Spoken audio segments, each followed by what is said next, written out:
Hey there, it's Ryan and welcome back to today's acrylic landscape lesson. Here we are going to try to take this canvas and complete it in only 15 minutes. I have my timer ready on the phone and we do have the traceable up over on Patreon along with the real-time drawing video if you are somebody who wants help with that drawing process just to make the painting a little bit easier. But with that, we are going to jump in, we're going to have a lot of fun, and we are going to make a beautiful painting together in hopefully 15 minutes. Okay, so 15 minutes starts now. We are grabbing our flat-headed brush, making sure it's nice and damp, grabbing an abundance of our titanium white, a little bit of our oxide black, and we're going to mix together a gray for background, but we want it to be a nice warm gray, so we're throwing in a good amount of our cadmium orange.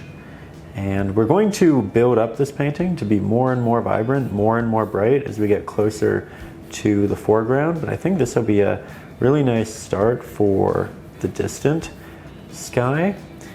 And this is actually really fun because this is going to be our first painting challenge like this in years. That said, I'm going to switch my pigment. We're going to go a little bit brighter as we move down towards the sun in the sky. So more cad orange, more titanium white. Work that right in here. Beautiful. We'll work it maybe a little bit over here, maybe a little bit down there, and then we'll just start blending upwards. You can keep it nice and smooth by applying very little amounts of pressure, but you can also apply more pressure to create strokes and create the implication of soft clouds in the background. Neither is right or wrong. It's just about how you want to move forward with it. And then as we move into the clouds in the foreground, we are going to go with a bit more cad orange, a little bit more titanium white. We're moving farther and farther away from the oxide black. And as you'll see, this is actually pretty similar to the orange that we have there, but it's just a bit more saturated. It's great because it'll blend nicely into our pre-existing pigment and it'll create a subtle transition, but at the same time, it will add an extra layer and level to things. There we go. Now I think we'll also work this in between the bottom cloud and this larger top cloud. Just like so. Again, off to a great start. Maybe we add some little clouds out and about. And then we'll mix to a darker cloud for this, and this using our Cad Red, Oxide Black, titanium white. We don't want it to be a pure black. We don't want it to be too desaturated. And if it looks a little bit like a purple, it's probably perfect. When you desaturate orange a lot, typically it looks a bit more like a purple than anything. And it'll be nice and fitting, again, cohesive with the rest of the painting. There we are. One of the benefits of doing paintings this quickly is all of your layers are typically wet through the majority of it, so you get a lot of wet into wet applications and smooth blends throughout. You can see just how quickly the sky's coming along, and that's really because it is all very wet. Love painting clouds and skies with almost all wet to wet applications. Going back and doing the touch-ups, the sharp markings, all of that, probably better once it is dry, but just getting that initial layer down, so easy, so fulfilling like this. There we go. So far, so good. I think we'll just do a bit more of the cloud color right down here. Blend it softly into the orange of the sky, just like so. And then I think we move on to the next step for now. I do want to go back to here and add some extra light, but I want it to dry first.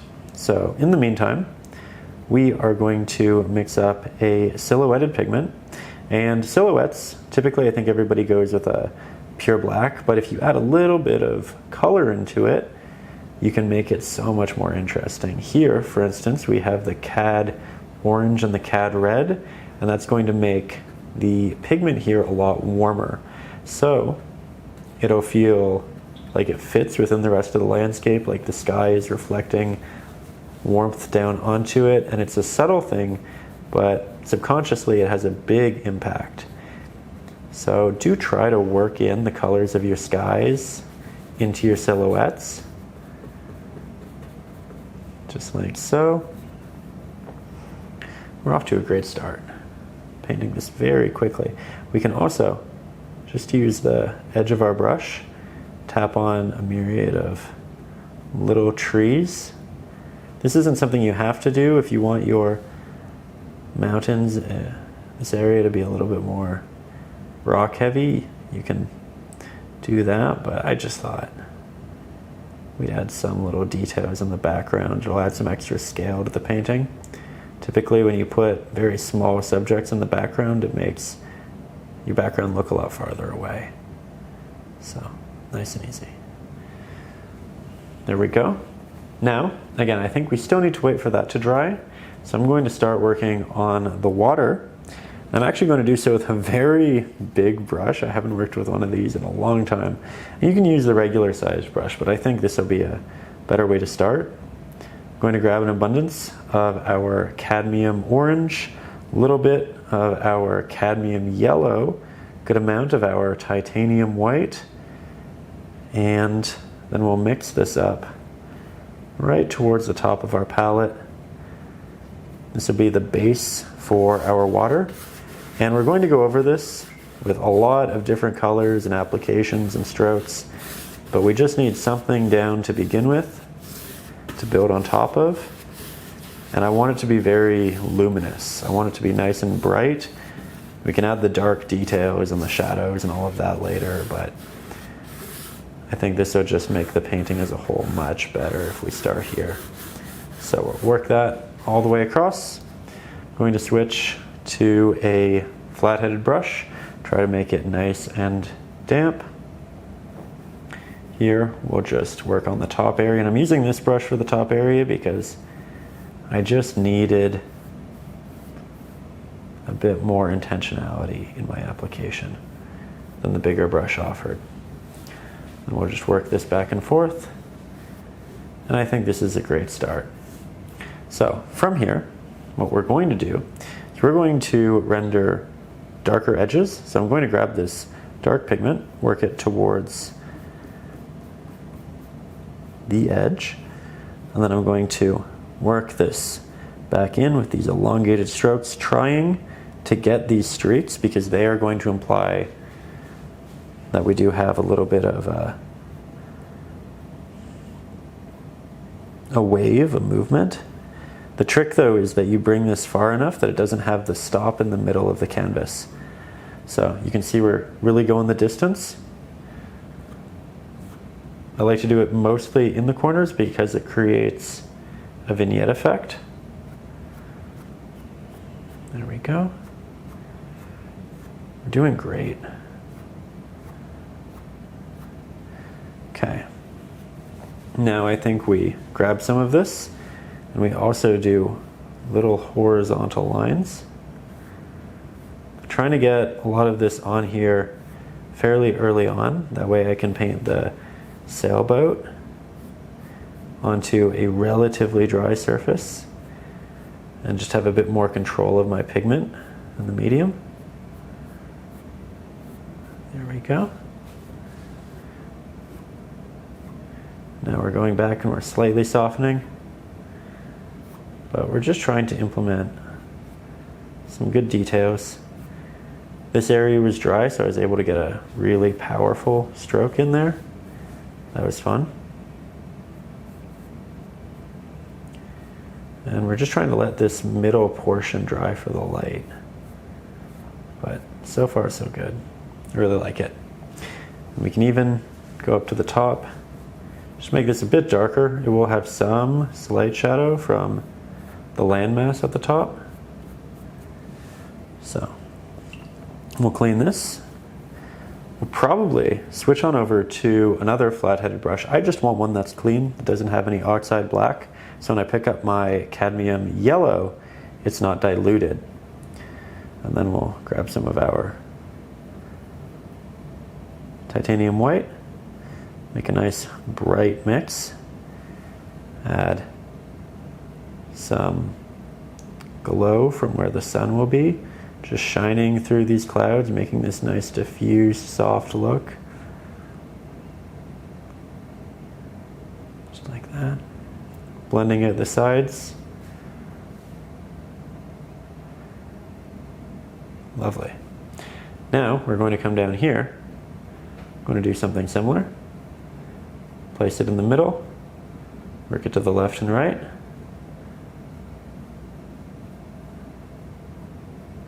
Okay, looks like we waited just the right amount of time. It's nice and easy, going on smooth. We have multiple layers of values. The sun's just working its way through the middle, and we can definitely brighten this, and we definitely will. But we want to start with something that's not too dramatic. That way we can build it up, specifically in the middles. Because you want the edges to progressively get a little bit darker as you move towards the side. You want them to blend.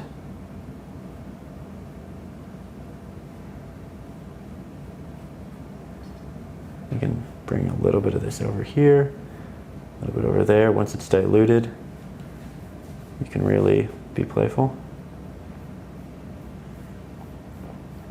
Just creating lots of little details throughout.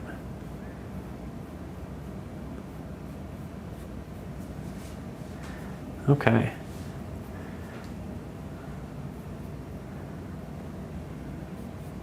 And if you don't like an area, you can always go back and just cover it up.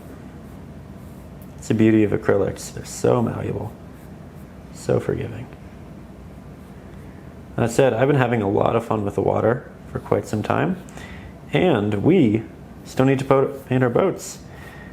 So I think while we wait for this to dry, we're going to have some fun by going with our Oxide Black, again a little bit of our Cad Orange, a little bit of our Cad Red. I believe our boat was right about here, so I'm just going to tap in an area for our mast, and then we'll work on the body of the boat. Like so. Have that come back down.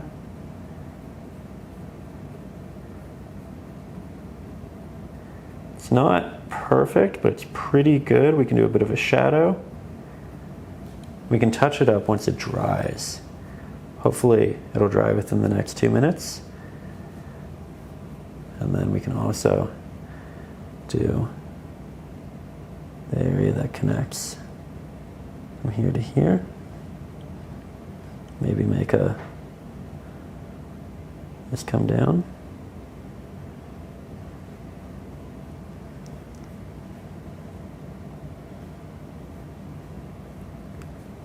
There we go.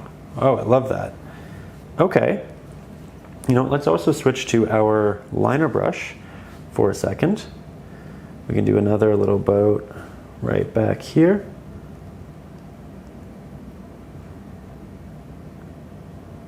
Work that on the side, maybe have another one. In the initial sketch, we had a lot towards the background here.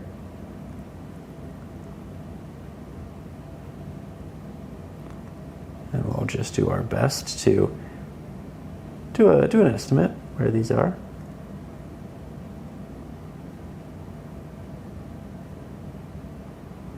Really small ones in the distance, you want to vary the size and shape.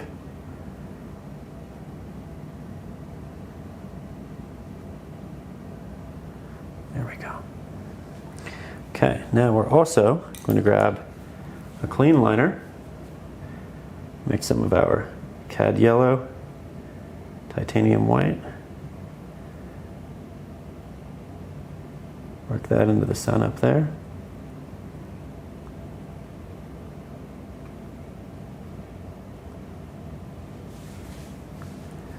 Beautiful. Oh, down to the wire, 30 seconds left. We are adding the touch-ups that really matter in the water, trying to brighten these. Just give them a bit more of that yellow glow. You can bring that out. And then I think we'll also grab a little bit of our Oxide Black, just darken the sailboat, maybe add a little bit of the, oh, there we go. Okay, 15 minutes on the clock. That right there is our painting. And that is something I am very, very proud to create in a 15-minute window. And I love doing these because it keeps me accountable to creating, and in the very least, I'm making a little something each and every week, getting a little better, staying comfortable with the medium. And I think we can definitely do a lot with this. I'm actually going to continue painting because you know me, I have a hard time stopping. And I think we'll continue it up over on Patreon. Maybe we do another 30 minutes, maybe an hour, but we really hammer in the details. Though, I have to say, I'm so happy with how this turned out. I think that it's fantastic. I think that it was fun. And I really look forward to doing a lot more of these. So if you have suggestions for the future, please let me know in the comment section down below what you would like this to look like. I'd also like to note a big thank you to everybody up over on Patreon for making these lessons happen. If you'd like to, you can get the traceable, you can get the traceable drawing video, you can get the bonus half an hour of this up over on Patreon. So there's a bunch of fun stuff up there, great way to support the channel. But regardless, I really appreciate you just being here, being a part of this journey, and I will see you very soon with a brand new one. Above all, as always, stay creative.